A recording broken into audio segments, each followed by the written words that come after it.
ಯಾರು ಅಲ್ಲಿ ಡ್ಯಾಮೇಜ್ ಮಾಡಿದ್ದಾರೆ ಅಂತ ಹೇಳ್ತಾ ಇದ್ರು. ಅದೇ ಒಕ್ಕಲಿಗರ ಸಮುದಾಯವನ್ನ ಕರ್ಕೊಂಡು ಅಂಬೇಡ್ಕರ್ ಪ್ರತಿಮೆಯನ್ನ ನಾವು ಸ್ಥಾಪನೆ ಮಾಡ್ತೇವೆ. ಇದನ್ನ ಎಚ್ಚರಿಕೆ ಮಾತಾಗಿ ಸರ್ಕಾರಕ್ಕೆ ಹೇಳ್ತಾ ಇದ್ವಿ. ಎಚ್ಚರಿಕೆ ಮಾತು. ಯಾಕೆಂದ್ರೆ ಅಂಬೇಡ್ಕರ್ ಬೇರೆ ಅಲ್ಲ, ಗಾಂಧಿ ಬೇರೆ ಅಲ್ಲ, ಕುವೆಂಪು ಬೇರೆ ಅಲ್ಲ, ಬಸವಣ್ಣ ವಿವೇಕಾನಂದ ಬೇರೆ ಅಲ್ಲ. ಹಾಗಾಗಿ ಬಂಧುಗಳೇ, ನಾವು ಈ ನೀತಿಯನ್ನ ಕಟ್ಟಿ ಬೆಳೆಸೋದಿಕ್ಕೆ, ಈ ನಾಡನ್ನ ಸರಿಯಾದ ದಿಕ್ಕಿಗೆ ತಗೊಂಡು ಹೋಗ್ಲಿಕ್ಕೆ ನಾವೆಲ್ಲರೂ ಕೂಡ ಒಟ್ಟಿಗೆ ಕೆಲಸ ಮಾಡೋದಕ್ಕೆ ಹೊರಟಿವಿ. ಬರುವ 28ಕ್ಕೆ ತಾವೇನು ಕಾಂಗ್ರೆಸ್ನವರು ಬಿಜೆಪಿ ಭ್ರಷ್ಟಾಚಾರವನ್ನ ಜಾಲಾಡ್ತಾ ಇದೀವಿ, ಮುಂದಕ್ಕೆ ನಾವೇ ಅಧಿಕಾರ ಅಂತ ಏನಂತ ಇದೀವಿ. ಕಾಂಗ್ರೆಸ್ನವರು ಈ ಸಾರಿ 50 ಕೋಟಿ ಖರ್ಚು ಮಾಡಿದೀವಿ, ಮುಂದಿನ ಸಾರಿ 100 ಕೋಟಿ ಖರ್ಚು ಮಾಡ್ತೀವಿ, ಯಾರಿರ್ಲಿ ಬರ್ಲಿ ನೋಡೋಣ ಯಾರು ಕ್ಯಾಂಡಿಡೇಟ್ ಅಂತ ಹೇಳಿ ಅಕ್ರಮ ದುಡ್ಡುಗಳನ್ನ ಗುಡ್ಡೆ ಹಾಕೊಂಡು ಚುನಾವಣೆಗೆ ಸನ್ನದ್ಧರಾಗ್ತಾ ಇದಿರಲ್ಲ. ಅದಕ್ಕೆ ಒಂದು ಮಾತು ಹೇಳ್ತೀವಿ ಬಂಧುಗಳೇ, ಈ ಜಿಲ್ಲೆಯಲ್ಲಿ ದಲಿತರು, ರೈತರು, ಮುಸಲ್ಮಾನರು ಅಥವಾ ಹಿಂದುಳಿದ ವರ್ಗಗಳು ಎಲ್ಲರೂ ನಾವು ಎಚ್ಚರ ಆಗಿಬಿಟ್ರೆ ಯಾವುದೇ ಕಾಂಗ್ರೆಸ್, ಬಿಜೆಪಿ, ಜೆಡಿಎಸ್ ಎಲ್ಲದನ್ನ ಕಿತ್ತಾಕಿ ಹೊಸ ರಾಜಕೀಯ ಪಾಠವನ್ನ ಈ ನಾಡಿನಲ್ಲಿ ಪ್ರಾರಂಭ ಮಾಡಲಿಕ್ಕೆ ಎಲ್ಲ ಜನ ತಯಾರಾಗಬೇಕಾಗಿದೆ. ಉಳ್ದೋಗ್ಬಿಡ್ತವೆ ಅನ್ನೋ ಎಚ್ಚರಿಕೆಯನ್ನ ಹೇಳ್ತಾ ಇದ್ದೀವಿ. ಬಂಧುಗಳೇ, ಈಗ ಸರ್ಕಾರಕ್ಕೆ ಏನು ಹೇಳ್ಬೇಕಾಗಿದೆ ಅಂದ್ರೆ, ಈಗ ವಿಧಾನಸೌಧದಲ್ಲಿ ಚರ್ಚೆ ಮಾಡ್ತಾ ಇದ್ದಾರೆ. ಏನ್ ಚರ್ಚೆ ಮಾಡಬೇಕು?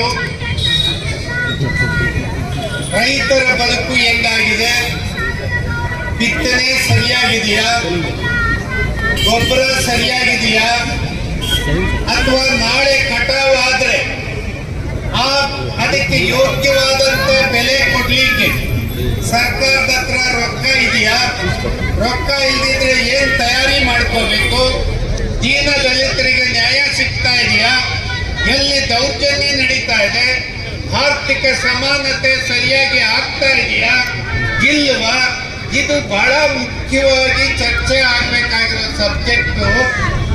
ಈ ಗಂಟುಗಳು ಏನ್ ಚರ್ಚೆ ಮಾಡಿ ರಾಜ್ಯವನ್ನ ಕಟ್ಟುವಂತ, ಜನರ ಬದುಕನ್ನ ಕಟ್ಟುವಂತ ದಿಕ್ಕಿನಲ್ಲಿ ಕೆಲಸ ಮಾಡ್ತಾ ಇಲ್ಲ.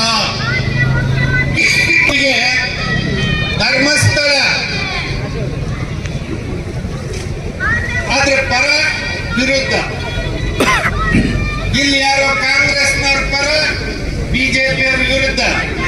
ಇಂಥ ಬೇಡದೇ ಇರ್ತಕ್ಕಂಥ ವಿಷಯಗಳನ್ನ ಚರ್ಚೆ ಮಾಡಿ ವಿಧಾನಸಭೆಯ ಅಧಿವೇಶನವನ್ನ ಮುಕ್ತಾಯ ಮಾಡ್ತಾರೆ. ಬಂಧುಗಳೇ, ಅಲ್ಲಿ ಹೆಣ್ಣು ಮಕ್ಕಳು ಬಾಯಿ ಬಡ್ಕೊಂತ ಇದ್ದಾರೆ, ಅಂಗನವಾಡಿಯವರು. ಅವ್ರಿಗೆ ಕನಿಷ್ಠ ಬದುಕಲಿಕ್ಕೆ ಎಷ್ಟು ಬೇಕು, ಎಷ್ಟು ವೇತನ ಅವರಿಗೆ ನಿಗದಿ ಮಾಡಬೇಕು, ಈ ದಿಕ್ಕಲ್ಲಿ ಏನಾದ್ರು ಯೋಚನೆ ಮಾಡ್ತಾ ಇದ್ದೀರಾ? ಇದು ಯಾವುದು ನಿಮ್ಮ ಕಾರ್ಯಕ್ರಮ ಅಲ್ಲ.